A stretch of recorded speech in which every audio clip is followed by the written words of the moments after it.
That child ain't no shame in my man, bro. I was taking, bro, at least 100 perks. But my average was 40 perks sales, bro. All right, Unlocked fam, buckle up because you are not ready for the roller coaster that is Kodak Black's life right now. We're not talking about a new album drop or some Twitter beef here. This is raw, this is real, and honestly, it's getting hard to watch. The same Kodak Black who swaggered through every setback, the guy who built an empire on his unapologetic grit, he's publicly pleading for someone, anyone, to pull him back from the brink. The shaky, tear-filled live streams, the interviews where he's barely present, eyes glazed over, words slurring. It's not just Kodak being Kodak anymore.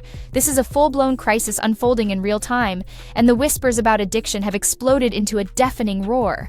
Kodak isn't hiding it. He's confessing it. He's admitting he's losing control of his career, his body, his mind, everything.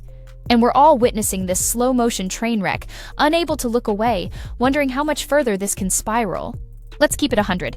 Kodak's always been an open book, bleeding his pain onto every track. That raw honesty, that unfiltered struggle is what forged that unbreakable bond with millions. He's tasted the kind of success most artists only fantasize about. Chart-dominating hits, sold-out stadiums, anthems that echoed across the globe. But those dizzying highs always crashed into brutal lows. Courtrooms became as familiar as recording studios, jail cells a revolving door, beefs erupted like wildfires, and demons, the kind fame can't extinguish, clawed at him relentlessly. Now, it looks like those demons are not just at the door, they're kicking it down. Remember that Rolling Loud performance? Forget off, it was genuinely alarming. Kodak stumbled onto that stage like a ghost in his own skin, mumbling lyrics, movements erratic, barely acknowledging the roaring crowd. He looked utterly lost, disconnected, like he'd wandered onto the wrong planet. The crowd's energy shifted from hype to horrified confusion. Clips went viral instantly, memes exploded, but beneath the jokes, a wave of unease rippled through the internet. This wasn't just another Kodak antic, this felt like a man teetering on the edge. We've seen Kodak push boundaries, court controversy, but this was different.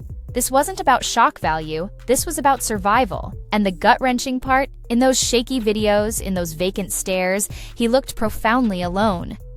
No entourage pulling him back together, no loyal crew propping him up.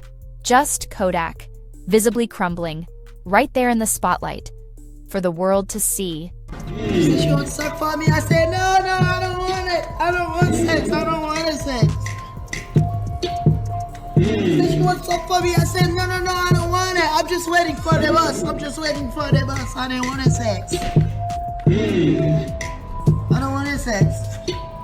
She said she want to suck for me. I said, no, I don't want that. I don't want it. Now the questions are finally getting real, the kind people are afraid to ask out loud. Where is his team? Where are the people who are supposed to have his back when the chips are down, when the pressure cooker is about to explode? It's a disturbing picture. Surrounded by fame, fortune, and flashing lights, yet seemingly isolated in his darkest hour. It's a chilling reminder that fame can be a gilded cage, and sometimes the loudest cheers can drown out the quiet cries for help. And just when you think Kodak's life can't get any more chaotic, just when you think the storm has peaked, another tsunami of drama crashes down, threatening to pull him under completely. This morning, ahead of leaving the White House, President Trump has issued his final list of presidential pardons and commutations. In all, there are 73 pardons and 70 sentences commuted. The most notable name is former campaign advisor Steve Bannon, who pleaded not guilty to defrauding donors in a We Built the Wall fundraiser. Other notable names on the list include rappers Lil Wayne and Kodak Black, and the former mayor of Detroit, Kwame Kilpatrick. Because let's not forget, Kodak's legal battles have been a relentless, years-long inferno. We're not talking minor infractions. This man's been wrestling with the justice system since the moment he blew up. Go way back, remember that early case? The one that had the industry doing a rapid backpedal, distancing themselves like he was radioactive? AP News reported he pleaded guilty to first-degree robbery. Cut a deal. No prison, just probation. But let's be real, that stain on his image, that early brush with serious jail time, it fundamentally shifted the narrative. Suddenly, the industry whispers turned icy. Labels got cautious, endorsement deals vanished into thin air, industry heavyweights stopped returning calls. The vibe around him turned arctic, and you could see it chipping away at him, the mental weight visibly crushing. But that was just the opening act in this legal horror show, 2018. That year was pure, unadulterated chaos. 7 charges slammed down on him. Grand theft of a firearm, felony gun possession while already on probation. A full-blown, multi-car pileup of legal disasters. It looked like they were ready to throw the book, lock him away, and let him rot. Then 7 months later, bam! He's back on the streets like he'd just taken a long weekend. TMZ couldn't get enough. Initially, reports screamed 12-year sentence. Then, poof, charges started disappearing, sentences got slashed. People were scratching their heads, thinking maybe, just maybe, this is the rock-bottom moment. Maybe he'll finally wise up, dial back the chaos, and actually focus on the music. But Kodak? Nah. He basically said, hold my beer and watch this. Because by 2019, he was back in the legal crosshairs, this time facing serious federal weapons charges. Another guilty plea. This time, a 46-month prison sentence landed like a lead weight. Fans were like, okay, this has to be the wake-up call, right? But then, the ultimate plot twist. The kind you'd expect in a Hollywood movie, not real life. January 20th, Kodak Black walks out of prison. Presidential pardon, straight from Donald Trump. I've seen this video of my brother Kodak, and I feel a call, and he's actually wearing this Donda chain. And it's not just because he's wearing a chain, but it's like how he's sitting here wearing this chain unless something's saying to go and get my brother. And I thought about it before. I was like, man, I should go down to Miami. Maybe I could be the person that can make a difference. Zero warning, no buildup, no cryptic hints. Kodak Black gets hit with the most insane get-out-of-jail-free card of the decade. 1 minute he's behind bars, the next, boom, he's strolling out, a presidential pardon tucked in his pocket. The internet went thermonuclear. Refresh buttons were hammered, timelines exploded with question marks. Nobody could process it. A presidential pardon? For Kodak Black? After that roller coaster of legal mayhem? It defied logic. In the immediate aftermath of that mind-blowing twist, there was a flicker of hope, a sense that maybe, just maybe, Kodak was finally turning a corner. He emerged looking different, sharper, more focused, like he was actively trying to shed the chaos like a snakeskin. The energy was palpable. Fans started cautiously optimistic, whispering, maybe this time he's actually done with the wilding out. Comeback vibes were in the air, clean slate energy radiating off him. But predictably, that peace didn't last longer than a Florida summer. Kodak's name, like a heat-seeking missile, locked right back onto the headlines. And it wasn't for a chart-topping hit. Fast forward to 2022. A routine traffic stop, a window tint violation, something seemingly insignificant spiraled into another vortex of drama. Sounds like a ticket and a warning, right? Wrong. When the cops searched the car, they unearthed something that detonated the whole situation. Here's where the murky details emerge. Kodak had recently been shot in the leg at a party, a violent incident that barely registered amidst his usual storm of chaos. He told the officers straight up, the prescription pills they found? Legit. Doctor's orders, pain management. But by this point, Kodak's reputation was so deeply marinated in controversy, the benefit of the doubt had evaporated. Years of missteps, years of drama, it erodes trust, it silences excuses. Even in the aftermath, when Kodak tried to explain, tried to rationalize, the raw truth was etched on his face, visible to anyone willing to look beyond the headlines. He was drowning. The pain, physical and emotional, was a crushing weight. The inner battle raging on, consuming him from the inside out. He'd been vocal for years about wanting to change, to evolve, to move with purpose, to escape the self-destructive cycle. There was even a point he seriously talked about opening a CBD shop, trying to channel healing energy to spread positive vibes. Kodak, the chaos magnet, envisioning himself as a wellness guru. He talked about helping people manage pain naturally, transforming his own dark experiences into something genuinely transformative. And when he spoke about it, it almost resonated. You could almost believe he was serious. That maybe, just maybe, he was finally tired of losing. Tired of the constant turbulence. He wanted to win, but on a different battlefield, with a different kind of victory. But let's be brutally honest, when it comes to Kodak Black, expectations are always flipped on their head. It's a roller coaster with no brakes, a narrative constantly veering off the rails. So naturally, just when the murmurs of redemption arc started to surface, just when people dared to believe he might be turning the page, news broke that he'd been rushed to the hospital. And you know, the whispers started flying faster than rumors at a Hollywood party. Overdose, allegedly. That's the poison being dripped by certain blogs, instantly triggering internet panic mode. And here's the kicker. No quiet recovery behind closed doors. Kodak, in true Kodak fashion, pops up on Instagram Live almost immediately. Mid-sentence, talking to fans midstream of consciousness, he just shuts down. Knocked out cold, face down, phone still rolling, eyes closed, lights out, gone. Some tried to play it down. Exhaustion, man, he's just tired. But come on. If you've been even remotely following Kodak's trajectory, you knew that wasn't just fatigue. That was something deeper, something darker, something profoundly concerning. And if that moment didn't set off alarm bells, the Drink Champs interview was a 5-alarm fire. That entire interview was excruciating to watch. Kodak looked utterly detached, disconnected, like he was inhabiting a different dimension. Words slurred, train of thought derailing mid-sentence, struggling to grasp basic questions. It was rough, viscerally uncomfortable, the concern radiating through the screen, palpable even through pixels. Fans flooded social media, not with jokes, not with memes, but with desperate pleas. Someone, anyone, needed to intervene, needed to pull him back before it was truly too late. But hold up, the descent doesn't end there. Immediately following that disastrous Drink Champs appearance, Kodak surfaces again, this time on Kai Cenat's livestream. Now, Kai's streams are legendary for their high-octane energy, their chaotic, unpredictable moments. But the second Kodak stumbled into the frame, the entire vibe shifted, plummeted.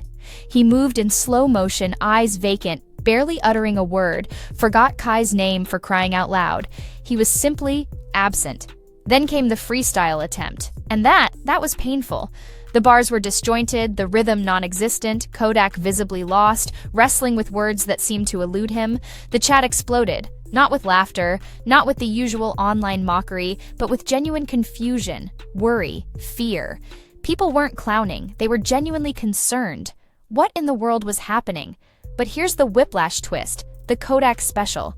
After all that, after the hospital scare, the zombie-like interviews, the public unraveling, Kodak resurfaces online, acting like he's about to pull off a miraculous turnaround, flip the script entirely. He's focused now, walking straight, dodging temptations. He even claimed he never thought he'd make it this far. And now he's fighting every day for self-control. Full-blown redemption speech mode. And truth be told, the fans wanted to believe it. They wanted this version of Kodak to win, to triumph over his demons. They wanted to root for him again. But just as hope flickered, just as people started to cautiously cheer, the story took another sharp, sickening turn. Just weeks after the "I'm turning my life around" proclamations, Kodak reemerged. And this time, the facade of clean had completely crumbled. And what made it exponentially worse? He wasn't even attempting an explanation. Instead of owning up to it, instead of trying to reassure his fans, Kodak snapped. He lashed out at the very people who had been in his corner, the ones cheering when he preached about focus and sobriety. This sudden, aggressive switch-up? It left everyone reeling, utterly bewildered. What is going on with Kodak? And just when you thought the drama had reached its peak, just when you thought he couldn't possibly outdo himself, bam! The moment that sent social media into a full-blown meltdown. Kodak Black, captured on video, doing something so bizarre, so out of left field, even his most die-hard fans were rendered speechless. The clip detonated across the internet. It showed Kodak, completely unfazed, sitting cross-legged, not on a sidewalk, not on a park bench. This man was planted on the actual pavement of an Atlanta street, completely zoned out, devouring a box of chicken wings like he was enjoying a Sunday picnic. Cars were literally driving around him as he sat there, oblivious, lost in his own world, chomping on wings without a single care. The entire scene was surreal, unsettling, even for someone as notoriously unpredictable as Kodak. And predictably, the internet erupted. Is Kodak okay? What is happening to him? The comments section became a battlefield of speculation and concern, because this wasn't funny. This felt wrong, deeply wrong. And you know how the internet detective agency works. Rumors and theories exploded, substance use relapse, breakdown, mental health crisis. The diagnoses flew thick and fast. Many were genuinely terrified, fearing a tragic outcome. Then, plot twist again. Kodak's lawyer, like a PR superhero, swoops in to clarify. Hold your horses, everyone, calm down. According to them, the Chicken Wing Street performance wasn't what it seemed. Kodak, they claimed, wasn't out of it at all. He was just filming B-roll for a new music video. Performance art, not addiction, they insisted. But let's be real, nobody was buying it. It didn't look like a scene, it looked like a cry for help, broadcast live on asphalt. But the circus doesn't stop there. Guess who slid into the chaotic conversation next? Kanye West. Yep, that Kanye. Mr. Yeezy himself. Out of absolutely nowhere, Kanye takes to social media expressing genuine public concern for Kodak. He went as far as saying he was ready to hop on a jet to Atlanta right then, just to check on him personally. And he sounded dead serious. Kanye even put out a call to his Atlanta fan base, urging them to keep an eye out for Kodak, to make sure nothing happens to him before he could arrive. He said the chicken wing video hit him hard, especially when he noticed Kodak was wearing a Donda chain in the clip. That detail for Yeezy resonated deeply. He called it a sign. Now the streets are buzzing, the internet is vibrating with speculation about a Kanye-Kodak link-up. Is a collaboration about to drop? Or is this Yeezy in full savior mode, trying to pull Kodak back from the abyss before it swallows him whole? Either way, something significant is brewing. While some are dismissing it all as classic Kodak, a calculated PR stunt, or just him being him, many are sounding major alarms. Because with everything we've witnessed, the disturbing live streams, the incoherent interviews, the public unraveling, it's almost impossible not to question what's truly happening behind the scenes, especially given Kodak's past struggles and his own admissions of battling demons. These moments, these public displays, they shatter any pretense of everything's fine. It's like every time we start to think he's finding his footing, boom, another seismic event rocks his world and ours. And this latest episode, the chicken wings on the pavement, whether it's some bizarre performance art or a desperate, unfiltered plea, one thing is undeniable. It shook the internet. It caught the attention of figures like Kanye West, and that alone speaks volumes. The online reaction is a fractured mirror reflecting the complexity of the situation. Some are showering him with empathy and support, recognizing the long, arduous battle he's been waging. One user poignantly wrote, "Some people just need real support. This is clearly someone who's lost trust in everyone, even himself." Others, however, are devoid of grace, quick to judge, quick to condemn. Another comment read, "This is on him. He got multiple chances. He didn't change. He made this mess himself." And honestly, that stark divide, that conflicting outpouring of sympathy and scorn, perfectly encapsulates the agonizing nature of this whole situation. Whether you see Kodak as a misunderstood artist, crushed under the weight of fame and trauma, or as someone squandering opportunity after opportunity, it's impossible to ignore the undeniable fact that something profoundly troubling is unfolding with Yak. So, Unlocked family, what do you think? Is Kodak genuinely crying out for help? A desperate plea lost in the noise?